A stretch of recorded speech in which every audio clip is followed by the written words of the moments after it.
అందశ్రీ రాసిన Telangana గీతానికి Oscar award గ్రహీత కీరవాణి సంగీతం చేయడాన్ని తప్పుపడుతున్న బీఆర్ఎస్ పార్టీ నాయకులపై నెటిజన్లు ఫైర్ అవుతున్నారు.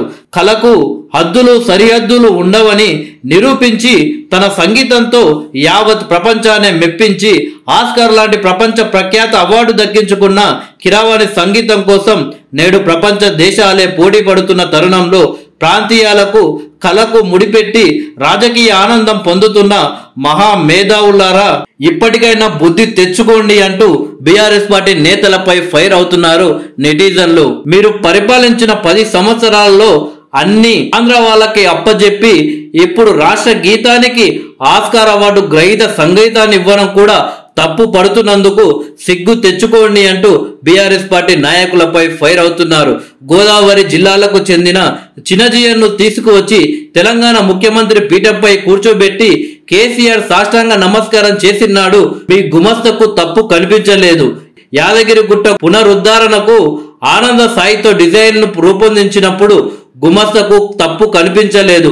1,00,000 కోట్ల కాళేశ్వరం కాంట్రాక్టును ఆంధ్రాకు చెందిన మెగా కృష్ణారెడ్డికి కట్టబెట్టి బ్యారేజ్ సైట్ దగ్గర శాలువాలు కప్పి కృష్ణారెడ్డిని సన్మానించినప్పుడు గుమస్తకు తప్పు కనిపించలేదు.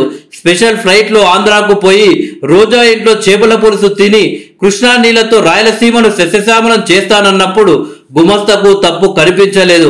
ఆంధ్రాకు చెందిన రైతులను ఫామ్ హౌస్ కు పిలిపించుకొని రోజుల తరబడి వాళ్లతో చర్చలు పెట్టినప్పుడు గుమస్తకు తప్పు అనిపించలేదు.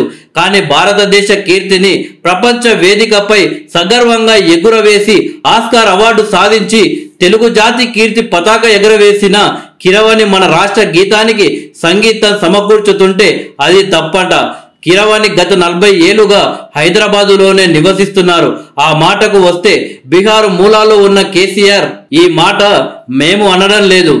2009 TV5లో కొమ్మినేని శ్రీనివాసరావు ఇంటర్వ్యూలో కేసీఆర్ చెప్పాడు, తెలంగాణను ఏలితే తప్పు లేదా? జయ జయ హే గీత రచయితకు లేని అభ్యంతరం గుమస్తా గుంపునకు వచ్చింది. 10 ఏళ్లు అధికారంలో ఉండి జయ జయ హే తెలంగాణ గీతాన్ని రాష్ట్ర గీతంగా అధికారికం చేయనందుకు కేసీఆర్ సిగ్గుపడాలి. కళలకు హద్దులు సరిహద్దులు లేవంటారు. బుద్ధులు సంకుచితం అయినప్పుడు హద్దులు పుట్టుకు వస్తాయి. గీతం రాసినవాడు నిక్కార్సైన తెలంగాణ బిడ్డ. ఆయనకు 10 ఏళ్లు కనీసం గుర్తింపు లేదు.